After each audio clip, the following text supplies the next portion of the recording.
invite everyone to rise for a photo opportunity with our distinguished guests. Okay, let's take a photo first with our distinguished guests. Please stand up, everyone. Okay. Please stand up. Please stand up.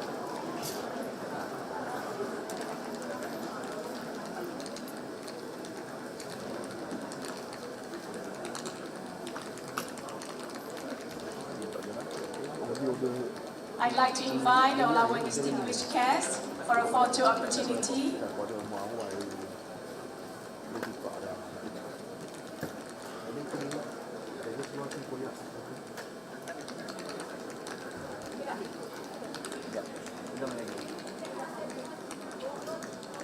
Can everybody come forward to the front? Come closer to the front, please, so that we can have a better picture with our distinguished guests.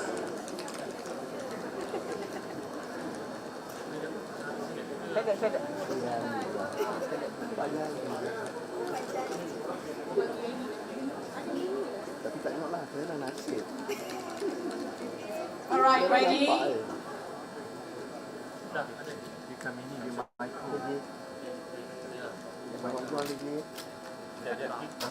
Tak boleh jawab keluar dari luar. Kena ayat. Mau tengok tu Ki. Monitor di situ. Bahan. Boleh dah. Okay, oopsie bears. Mana Thumbs up, oopsie bears. All right, thank you so much, everyone.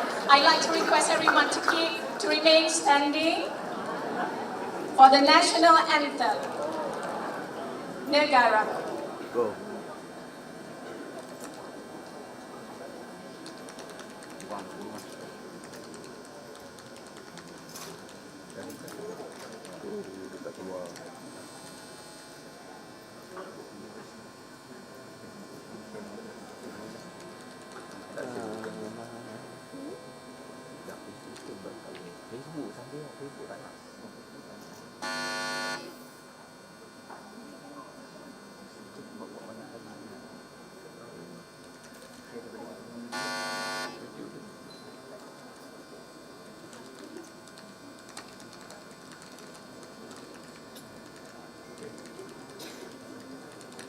All right, we truly apologize. There seems to be a slight technical error. Ladies and gentlemen, please be seated.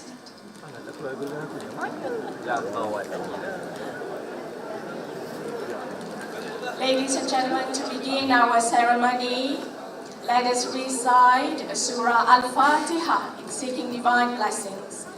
And to our non-Muslim guests, you may take this moment to offer your prayer according to your respective faith. Al-Fatiha.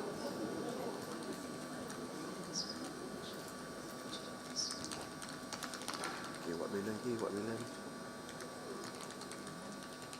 Buat bila. Amin, amin, ya Rabbal Alamin. Assalamualaikum and a very good afternoon. Salam Malaysia Madani. Suara lah belakang tu kan. Yang berbahagia, Dato' Dr. Habibah Abdul Rahim, Senior Secretariat Director. Yang berusaha Profesor Dr. Hashita Aini binti Harun, Director of Higher Education Leadership Academy. Yang berusaha Profesor Dr. Suryani Abu Bakar, Deputy Vice Chancellor Research and Innovation UPSI. Yang berusaha Mr. Hamid Zaifura bin Abdul Rahman, Registrar Universiti Pendidikan Sultan Idris, Representative of ASEAN Secretariat, Top Management of the Ministry of Higher Education Malaysia, Top Management of ACAM and UPSI, distinguished guests, ladies and gentlemen. Welcome again to the closing ceremony of ASHELF ASEAN Higher Education Leadership Forum 2025. We have now arrived at the closing chapter. This is a platform that has brought together the brightest minds across our region united by one common mission to shape the future of higher education in ASEAN. It is our honor to have with us distinguished dignitaries, esteemed leaders, scholars, and education stakeholders from across ASEAN present with us today. As we mark the culmination of this impactful forum centered on advancing higher education leadership, innovation, and collaboration.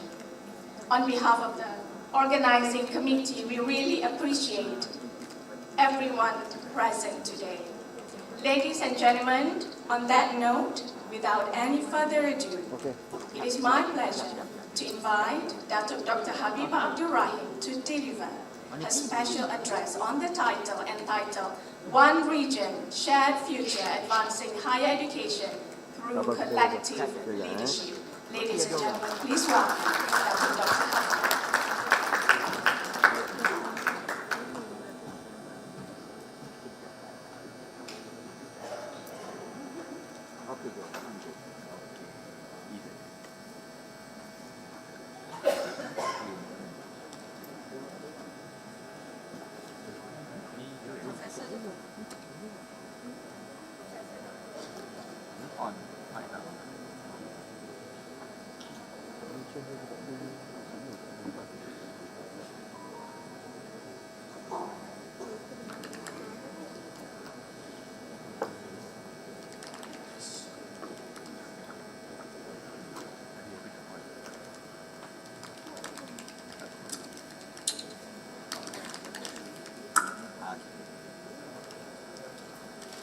Dr. Harshita Aini Harun, Director, Higher Education Leadership Academy, Professor Dr. Suryani Abu Bakar, Deputy Vice Chancellor of Research and Innovation, distinguished higher education leaders, policy makers, colleagues, Assalamualaikum and a very good afternoon. It is a privilege for me to join this distinguished gathering here today, shaping the future of higher education in Southeast Asia. On behalf of CMEO, our sincere gratitude to the Higher Education Leadership Academy, the Ministry of Higher Education Malaysia, and the University Pendidikan Sultan Idris for your leadership in this summit. This summit reminds us that universities are not only centers of learning, but also engines of innovation and societal advancement across our region. Over the course of the summit, we recognize that the challenges faced by higher education and universities are deeply connected to the major global forces transforming our economies and labor markets. According to the World Economic Forum Future of Job Report 2025, the next 5 years will see almost 2/5 of existing worker skill sets transformed or become obsolete. This is driven by technological innovation, demographic shifts, green transition, geo-economic fragmentation, and economic uncertainty. This means the landscape of work and the way we learn are changing. In Southeast Asia, these global drivers intersect with our regional dynamics. According to the WEF, the future of work in Southeast Asia is one of transition. Digital developments and digital access are predicted to have some of the biggest impacts on our business in the region. For example, the region experienced one of the fastest growth rate in internet use in the world in the last 15 years, from 16% in 2004 to 70% in 2021, accounting for 400 million users. 40 million new users access online in 2020 alone. Up to 90% of employers in Southeast Asia are expected to adopt AI, big data, and advanced information processing technologies. Core skills will be disrupted. This shift heightens the demand for digital, analytical, networks and cybersecurity skills, as well as human-centered skills such as resilience, flexibility, agility, leadership, and global citizenship. We also need to note that Southeast Asia's talent landscape is also increasingly borderless, especially skilled professionals in emerging and technical fields. This means there is a need for companies to quickly upskill and reskill their key talents. At the same time, demographic shifts are reshaping the region's economies and labor markets. Many of our countries face the dual challenge of rapidly aging population and declining working age population, as well as an expanding working age population. Southeast Asia, as we know, has a population of about 701 million people, making it the third most populous region globally. While the combined population is growing, the annual growth rate has been slowing to 1.1% in recent years. This trend is influenced by declining fertility and mortality rates. It contributes to an aging population in the long term. While aging populations drive growth in healthcare jobs such as nursing professionals, growing working age populations, the growth in educated professionals.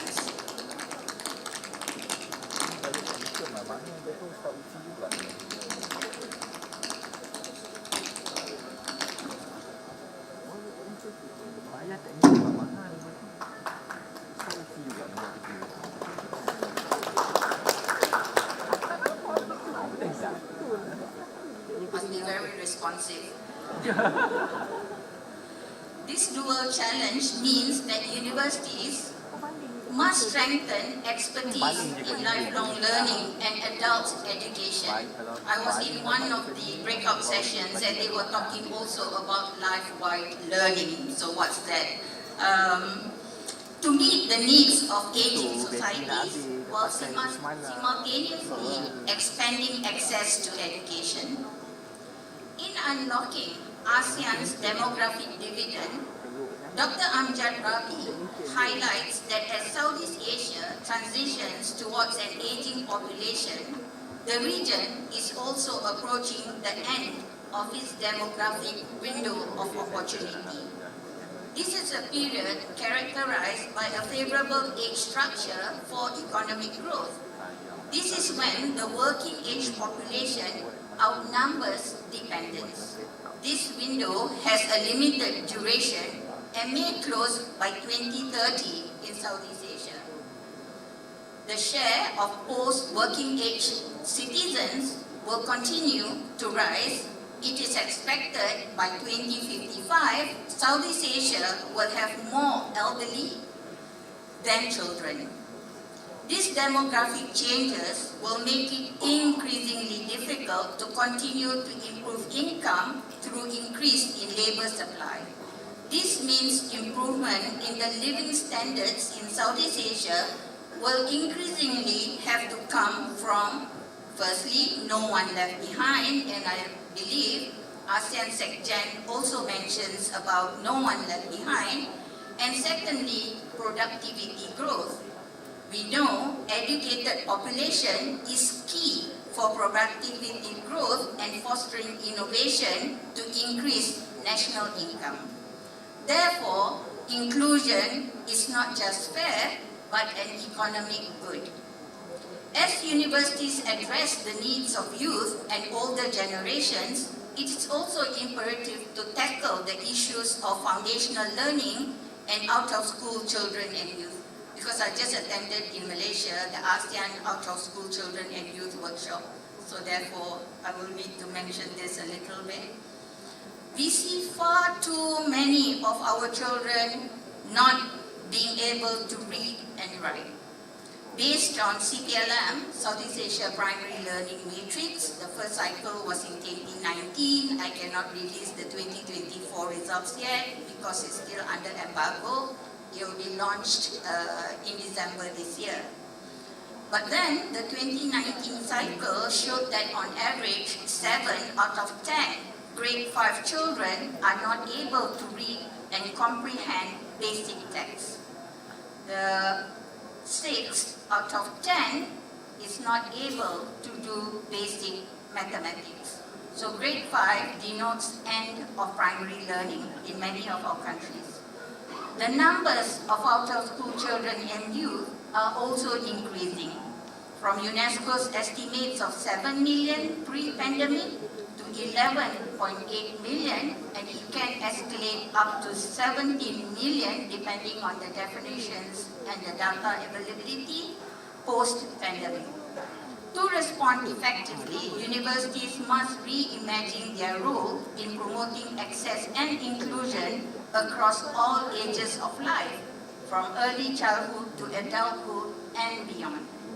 Exclusion from learning at any age weakens not only individual prospects, but also the long-term vitality and resilience of regional economy. As our region faces growing complexities, the role of higher education becomes increasingly vital. A 2021 UC Berkeley study, More Than Professional Skills, Student Perspectives on Higher Education's Purpose, notes that universities equip students with professional skills, broaden their social perspectives, and cultivate independent thinkers who can define their own values. In addressing Southeast Asia's intertwined challenges, from digital and demographic shifts to climate vulnerability and economic uncertainty, higher education serves as both a catalyst and a connector, enabling societies to adapt, collaborate, and build a more equitable and sustainable future. Guided by the 6 thematic clusters of this summit, allow me to lead our collective reflection vis-a-vis this concept of landscape that we see are very complex, and I've only mentioned only 2. There are many other key or major factors, that are challenges and are evolving in our region. So how can we respond to these interconnected challenges? I'm looking at these clusters more from a regional lens rather than the classroom or organizational lenses. I think there's a whole load of educational leaders and expertise in this room. I only managed to attend one of the breakout session this morning, and I can already hear the passion, the broad issues, as well as the depth in your discussion.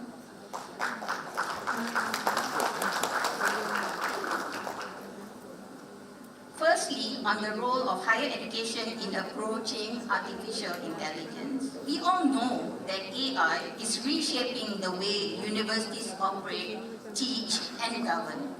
The World Bank Artificial Intelligence Revolution in Higher Education, What You Need to Know, notes that AI is already revolutionizing higher education, such as enabling personalized learning experiences and adaptive learning platforms for students, promoting automated assessment tools and advanced research resources for faculty, and improving decision-making through data analytics for institutions, only a few of them. However, while AI provides opportunities to academia, AI can also be seen as potentially challenging with issues such as language and algorithmic biases, prejudice decision-making, privacy violations, intellectual property infringements, and job displacements. In this context, we need to assess whether our region is ready for these changes. We see 6 of our 11 member countries already have national AI plans, policies, and strategies, in which the majority recognize the importance of developing and adopting AI in an ethical and trustworthy manner.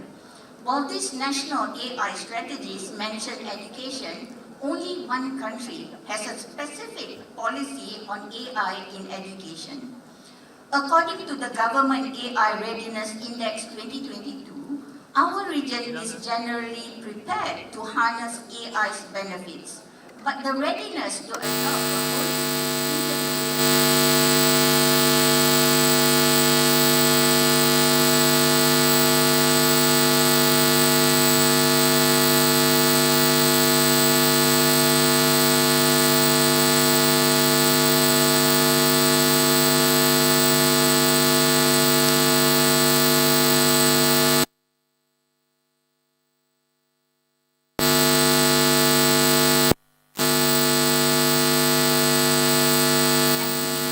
infrastructure, access to training and education.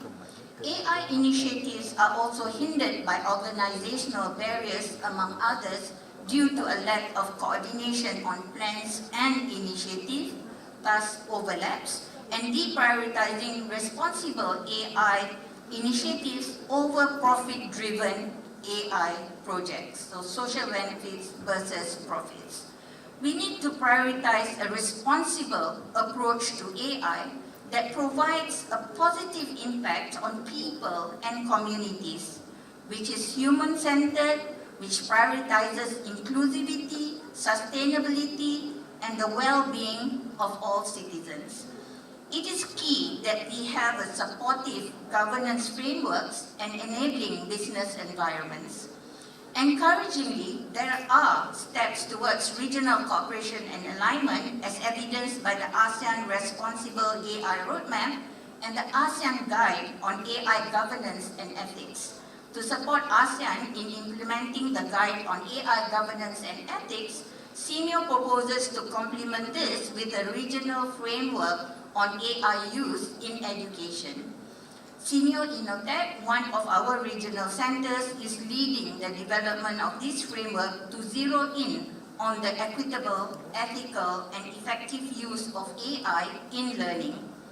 To harness AI responsibly, we may consider the following: invest in AI literacy for faculties, administrators, and students through various capacity building programs in the region, implement governance and quality assurance policies grounded in ethics, transparency, and data privacy, as advocated by Innotech through the regional framework on AI use, and conduct more research on AI in pedagogy to improve student learning and administrative efficiency in higher education.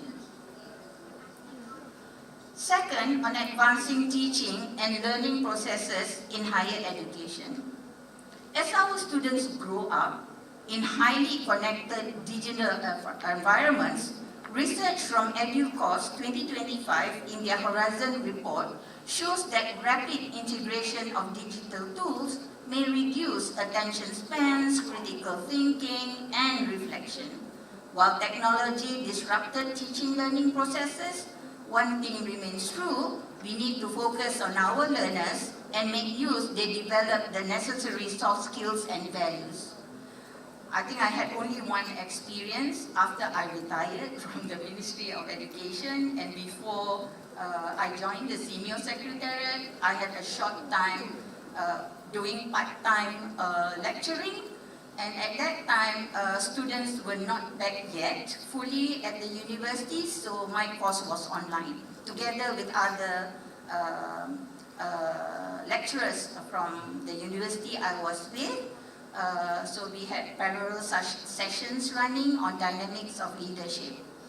So the interesting thing I found was the students was not just from Malaysia, but also from other parts of the world, in fact, and the course was offered in English, therefore I think it was available to them.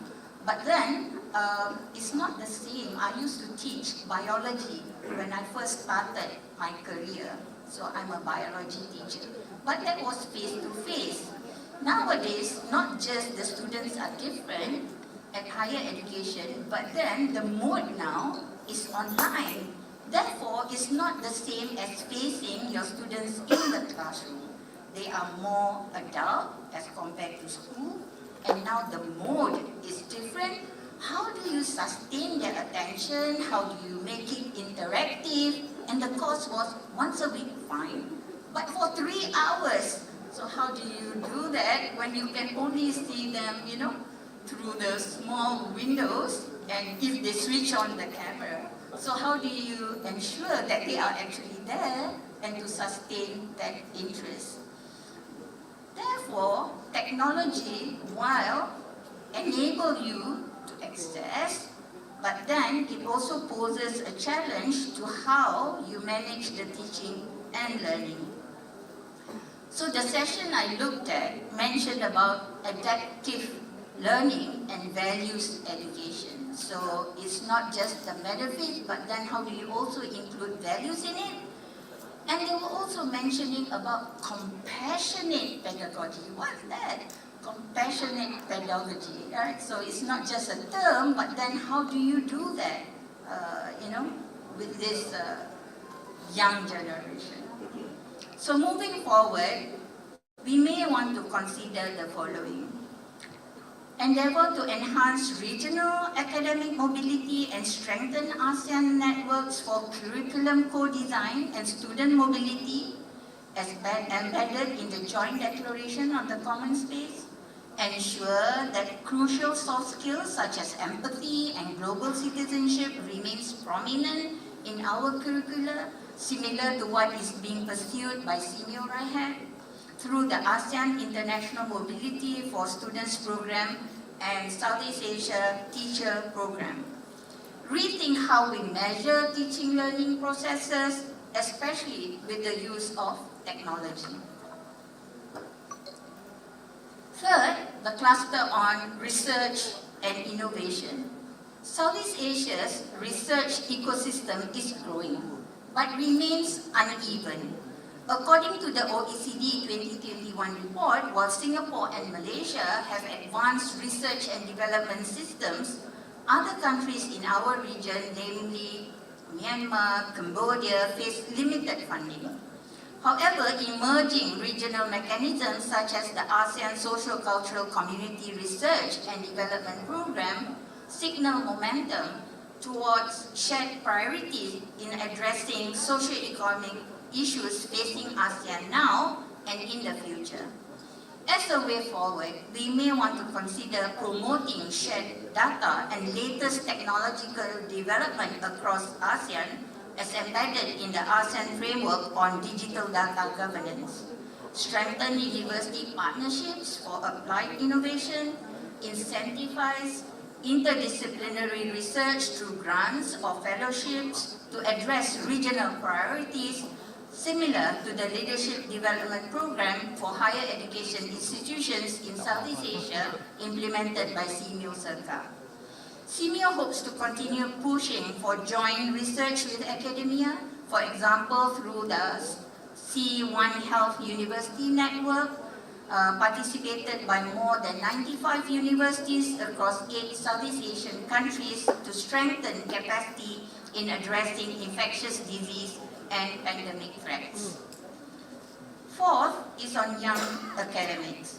The future of ASEAN higher education depends on nurturing emerging scholars who are interdisciplinary, digitally enabled, and socially responsive.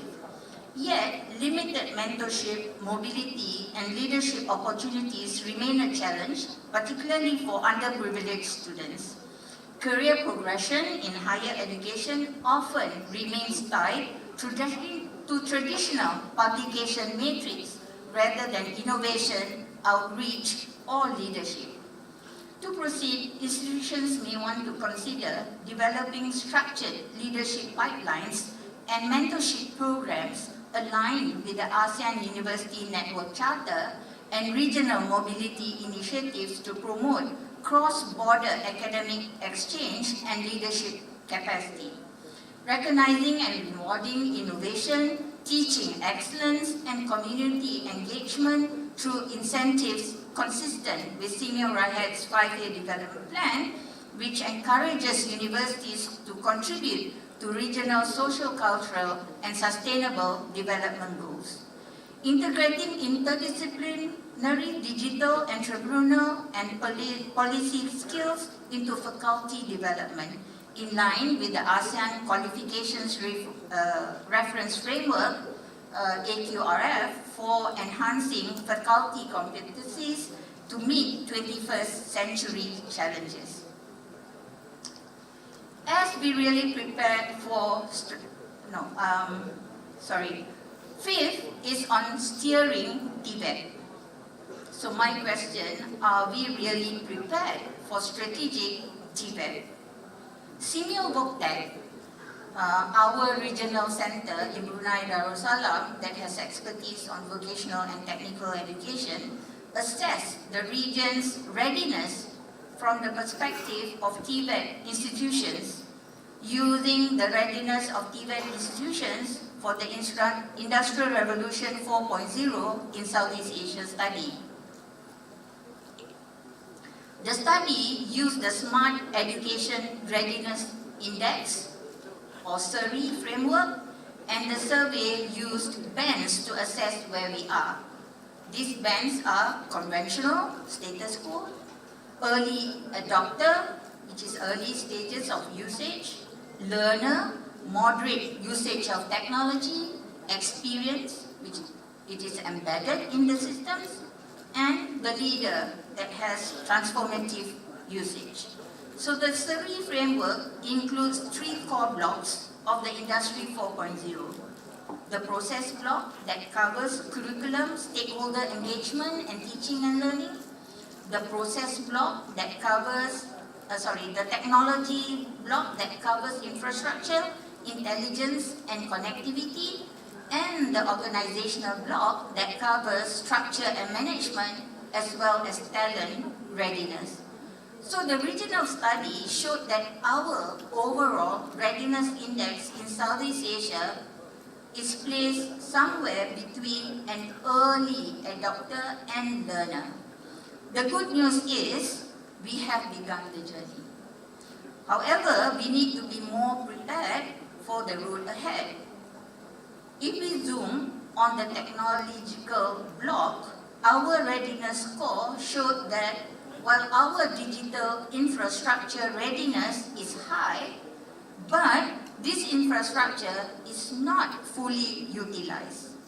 Automation, machine learning, and innovative analysis are at the visible stage, which means the technology exists, but is not yet implemented. We have the vision, but there is a gap in implementation. What then do we do next? So the future of ASEAN Tibet depends on developing systems that are digitally enabled, future-ready, and responsive to evolving industry needs. Yet challenges remain, including outdated curricula, skill mismatches, and limited integration of digital technology in teaching and learning.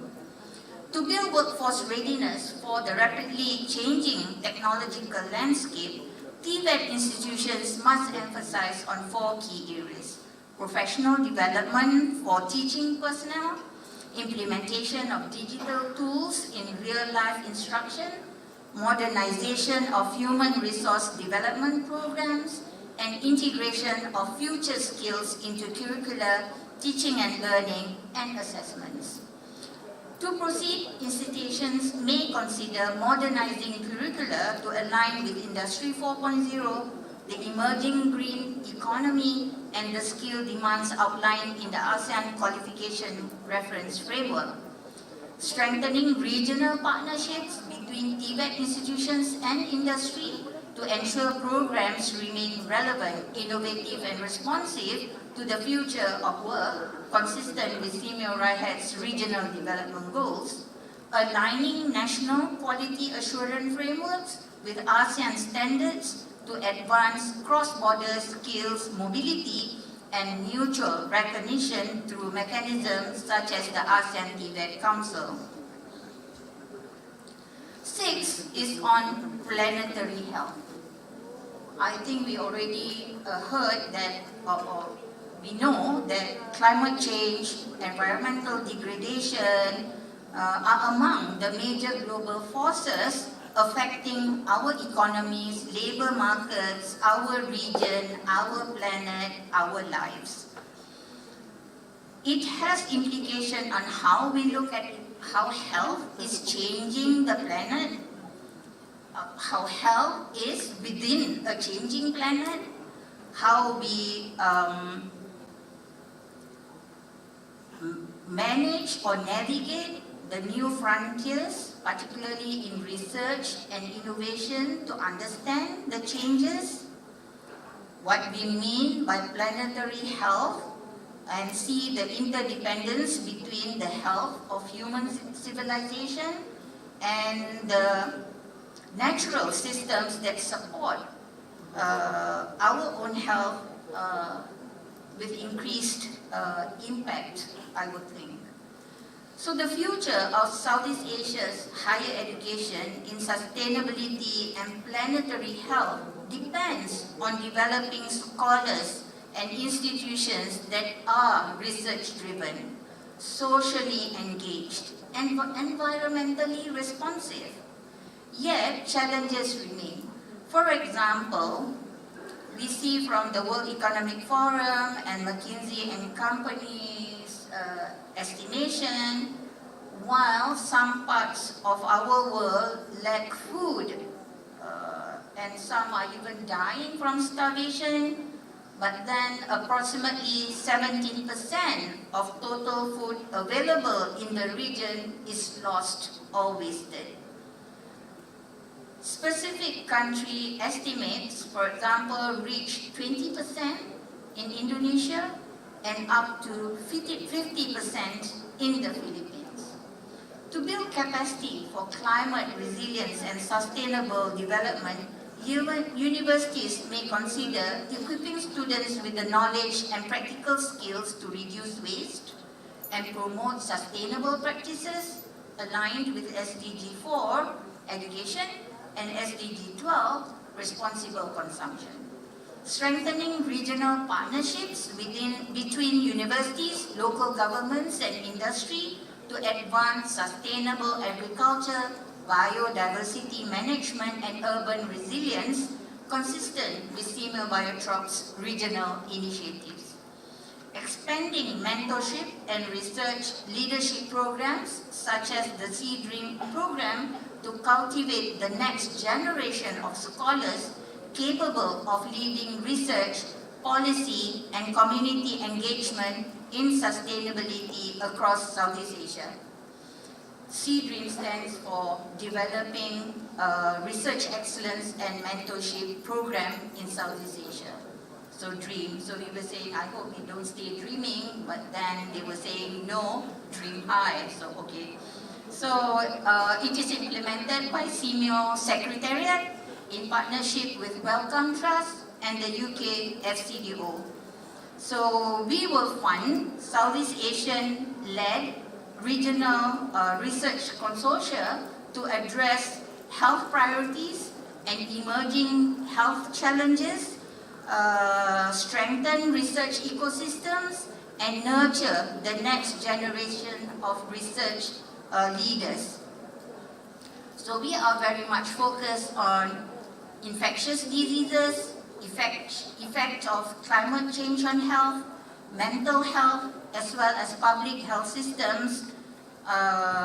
We feel that we are very much aligned to the priorities of ASEAN Health. So I think you should, if you are interested, the pre-launch for the Dream for Health call for proposals will be on the 26th of November this year in conjunction with the MIH Megatrends Conference 2025 in Kuala Lumpur. And the actual launch will be in January next year along PICC 2026. Okay, almost finished. Across all these thematic clusters, one fact is undeniable. Given that challenges are interconnected, so must be our responses. Higher education cannot thrive in isolation. Declarations and frameworks have meaning only when translated into shared practice and when we truly act on it together.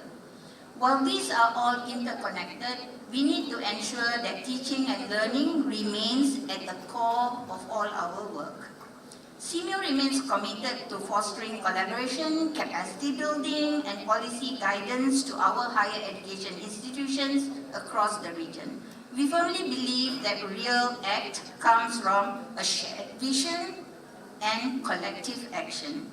When universities, policymakers, and regional partners implement shared strategies, exchange best practices, and sustain collaboration long after this summit concludes. But I'm glad to hear, people whispering to me that there's already a demand for ASHELF next year.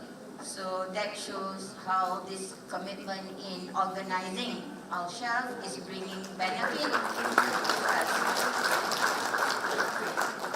As we advance together under the vision of one region with a shared future, let us draw inspiration from our ASEAN declarations, and I hear there's a statement coming up which calls us to build a cohesive, inclusive, and innovative regional education ecosystem. This shared future is not only about aligning policies, it is also about shaping a collective identity for Southeast Asian higher education where knowledge, talent, and opportunities move freely across borders. Many thanks to those who organized the summit, and congratulations to everyone. Thank you. Thank you so much, Dr. Habiba, for the insightful reflection and way forward.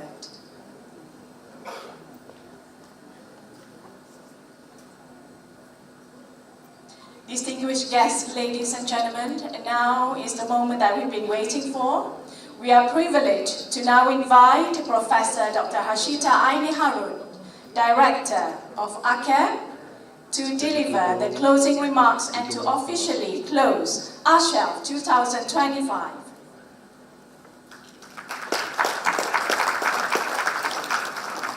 But before that, I also warmly invite Professor Dr. Raja Nur Safinas to the stage to present the joint statement of ASEAN Higher Education Leadership on further commitment to Professor Dr. Hashita as the symbolic completion of this forum.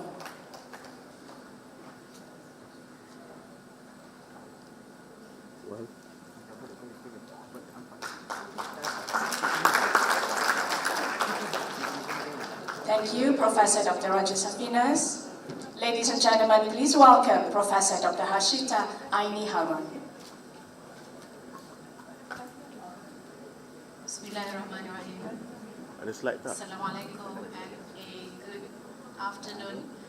Thank you to the MC and thank you to Datuk Habiba. Datuk Habiba's speech was certainly very inspiring, and when the MC said just now, we come to the part what everyone's been waiting for, which is the closing of ASHELF. I got a little bit worried because we've actually got a lot more to do and a long way to go, insyaAllah. Jadi yang berbahagia Datuk Dr. Habibah binti Abdul Rahim, Senior Secretariat Director, yang berusaha Profesor Dr. Suryani Abu Bakar, DVC of Research and Innovation, UPSI, yang berusaha Mr. Helmi Zaifura bin Abdul Rahman, the Registrar of UPSI, representatives of the ASEAN Secretariat, Amy, Dika. We've been working with Amy and Dika tirelessly, and thank you very much for your commitment. The top management of the Ministry of Higher Education, Malaysia, the top management of ASHELF and UPSI, certainly distinguished guests, ladies and gentlemen. I would like to first of all commend and congratulate everyone here today for the hard work that we've seen yesterday and today, and of course for the Secretariat months before today. So thank you very much, everyone. But it comes with a word of caution. Like I said, we've got a long way to go, inshallah. So this is not the end. I will be closing ASHELF 2025, but I will not be closing the work that we need to do and the commitment that we're going to be putting forth, inshallah. Thank you very much to UPSI for your collaboration with ACAP. Truly invaluable, and I've already extended my thanks to the Vice Chancellor of UPSI for his commitment also. To the heads of clusters, please allow me to mention who they are, as they have actually been mobilizing the work that the clusters have been doing since yesterday and in fact before. For the Teaching and Learning Cluster, Associate Professor Dr. Wan Zuhanis from UPM, thank you very much. For the Research and Innovation Cluster, Professor Abi, the Provost of Sunway, I believe he's not here, he's in another session, but thank you very much to the team. For Emerging Scholars, Dr. Firdaus from UKM, thank you very much. And for AI, I'm sorry, who was, I've forgotten the name here. Yes, thank you very much. Prof. Asri, thank you. Nasri, thank you very much. For Planetary Health, please stand up. For Planetary Health, thank you very much, right? And also for Tibet leadership, which Dr. Habibah talks a lot about just now, which we are very happy. Thank you very much, Dr. Shah. Thank you very much. This is from Polytechnic, right? And College Community. Thank you very much. Now, my heartfelt thanks to the cluster leaders, because these are the people who have been driving the clusters and work that the clusters have been doing. And in fact, I was pleasantly pleased yesterday in the speech of the Secretary General of ASEAN. He particularly mentioned these clusters and framed them as the 6 guiding stars of ASEAN, and that is what will be guiding our work, inshallah. We are privileged to get the support of the ASEAN Secretariat, in particular to hear the message by His Excellency Dr. Kao Kim Hon, the Secretary General of ASEAN, and I say particularly the 6 guiding stars, which run parallel to ASHELF clusters. We also received technical advice on our statement and recommendations for this forum, which I shall be presenting later, inshallah. I'm happy to see that the 1.5 days here have been successfully run, successfully implemented. Just a little bit of background.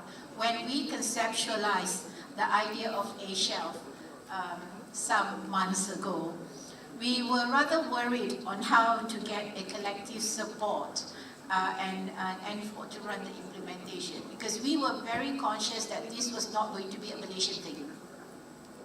If we were going to do something and we're not going to replicate, have something Malaysia and then have something ASEAN, that's simply not going to work. So we were worried about how do we actually get it to the ASEAN level, to get everyone to come together, because we're very conscious of the inclusive message that ASEAN brings about. So we were worried because the aspiration really was in the spirit of ASEAN, one region, shared future. That has got to be the way, as reminded by Dato' Habibah just now. So this forum was essentially a pilot run to see how we can actually pull together thinkers and movers at the both national and the ASEAN level. Why national? Because we have our Malaysian higher education blueprint that's coming up soon from 2026 to 2035, and also at the ASEAN level to support the common space in Southeast Asia higher education. So we needed it to run, to be relevant, to complement, to support both blueprints and aspirations. This forum also serves as a foundation on which we establish Malaysia as a higher education hub for the region. But in saying that, my message to all of ASEAN is this. Inshallah, ASHELF provides the platform, but Malaysia does not claim to know all. We need everyone to come on board. So please do not replicate another platform. Just use this platform and come on board. We recognize ASEAN's nations, other ASEAN nations' leadership in perhaps some other clusters. Come forward, use this platform, and we move together.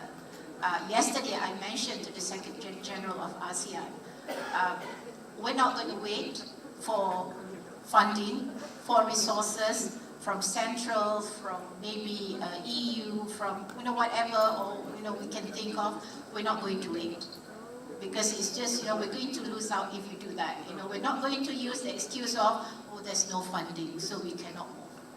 What Malaysia, ACAP, UPSI, what we're going to do is we're just going to move forward with whatever resources we have. Whoever wants to come on board, let's do it together. What little you have, what a lot you have, come together and we move forward. And we see where that takes us. But the most important thing is we've got to be moving. And we've got to be moving forward. So while Malaysia aspires to be the hub of higher education regionally, we also say we do not know all. Come, let's use this platform and let's move together. So inshallah. So alhamdulillah, yesterday and today shows that this aspiration or the pilot test is a possibility that we will continue to work on and amplify. But to do so, we need the support of everyone in ASEAN, because at the end of the day, it is not a single nation success that we aim for, but a resilient and prosperous ASEAN. Now, please allow me to share with you the statement and recommendations from the ASEAN Higher Education Leadership Forum 2025. I believe we have got that on screen now. So can we just go to the right? So I'm just going to read the first paragraph. We, the participants of the ASEAN Higher Education Leadership Forum 2025, representing universities, polytechnics, research institutions, and higher education agencies across the ASEAN region, gathered in the spirit of collaboration and solidarity to reaffirm our shared commitment to advancing transformative, inclusive, and sustainable higher education systems. If you can just scroll down a bit, because I'm sure everyone's looking at their watch for lunch, but I also wish for everyone to go through this and understand what your commitments are, the result of your work for 1.5 days. So we acknowledge the common space in Southeast Asian higher education and the ASEAN Community Vision of 2025. You can scroll down a little bit more. This is just a preamble, and also the ongoing work towards the ASEAN Community Vision of 2045. We also stress the importance, further down please, stress the importance of, further down, all right, stress the importance of cooperation among ASEAN member states towards the realization of ASEAN Vision 2025.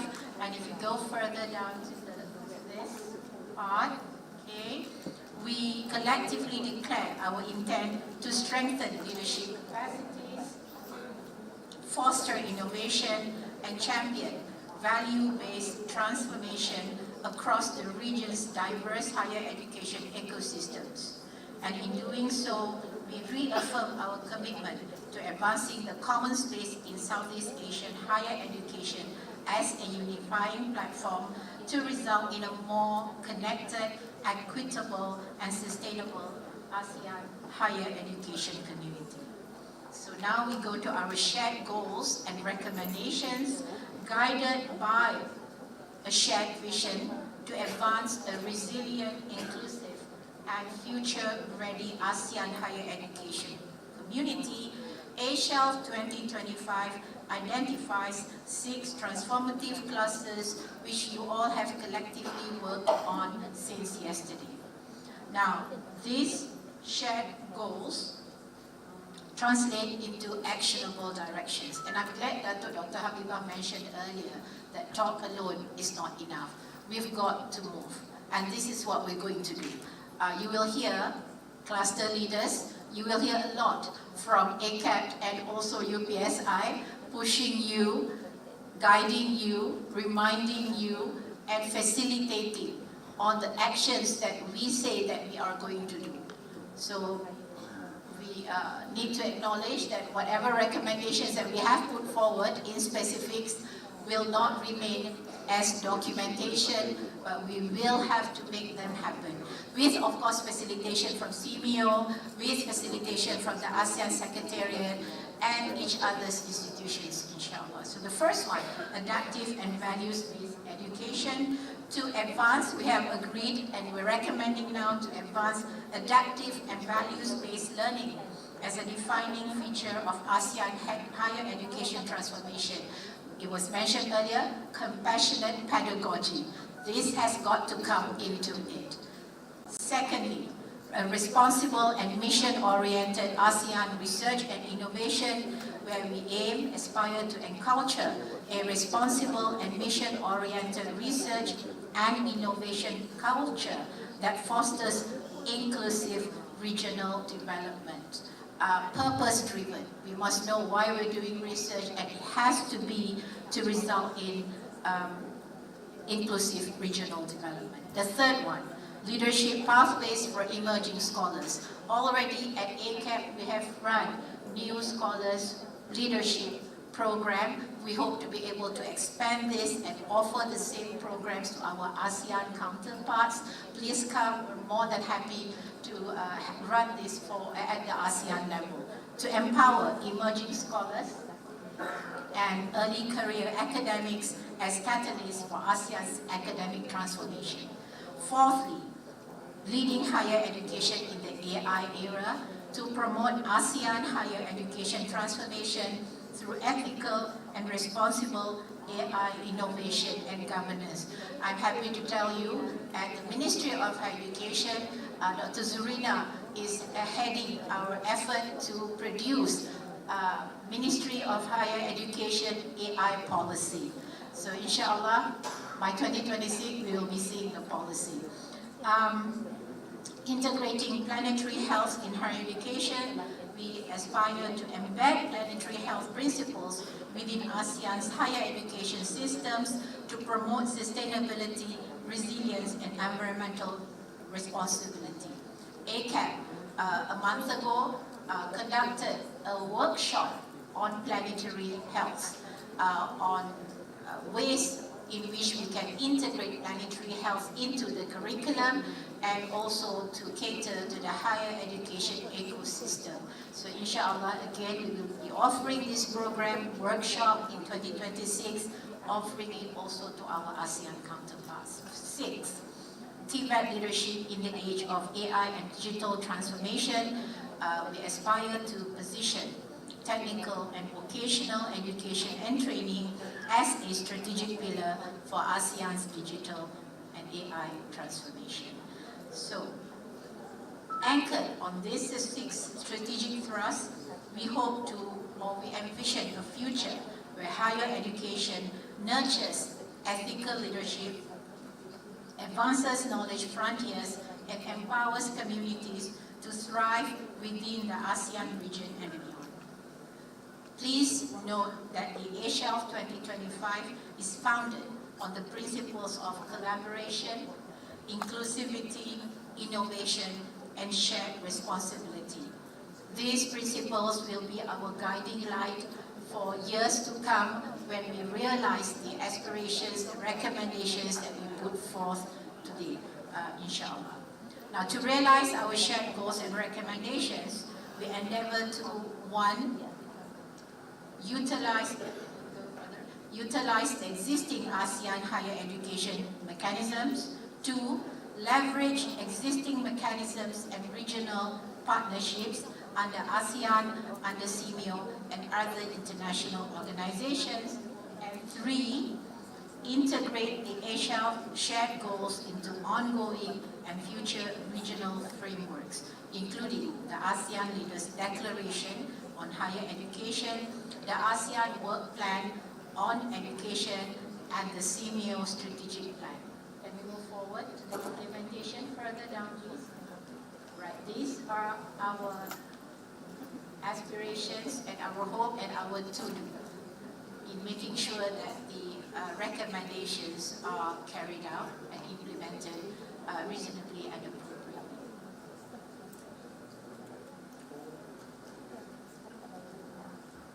The ASEAN Higher Education Leadership Forum 2025 now extends sincere appreciation to ACAP, to UPSI, and the participating higher education institutions representing each thematic cluster for their invaluable contributions, expertise, and leadership in shaping this regional initiative. This afternoon, I shall be handing the statement and recommendations to the Minister of Higher Education. Again, once given, is a promise, no turning back, we just have to move forward. So that's really a KPI for us, and also a reminder that we're not going to stop here. Ladies and gentlemen, this statement and recommendations will be our guiding document in moving forward. We hope to be able to report our progress in the next year's ASHELF. Again, that's a commitment. I'm sure Amy and Nika will be over my shoulder saying, when is the next ASHELF? Because Prof. Ashita, you promised. So I'm making that promise so that I keep it. And also, I would actually invite people who would like to be involved in the second ASHELF. Let's just move forward and make things happen. With that, again, I thank everyone, and I hereby declare closed the ASEAN Higher Education Leadership Forum 2025. Thank you very much, Professor Dr. Hashita. And I do concur with your statement. We still have a long way to go, but we are looking forward towards it. All right, ladies and gentlemen, we shall continue with our final presentation, just a little bit more, a recap video highlighting the key moments and achievements of ASHELF 2025. Please enjoy.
Right, thank you so much, ladies and gentlemen. With that, we officially conclude the ASEAN Higher Education Leadership Forum 2025.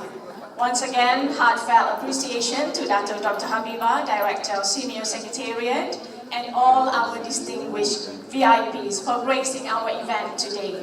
And we would like to invite our distinguished guests to enjoy luncheon prepared. Thank you so much, everyone. Hope to see you again next year. I'm Dr. Fazaila signing off, and have a pleasant rest of the afternoon. Thank you. Kau kan?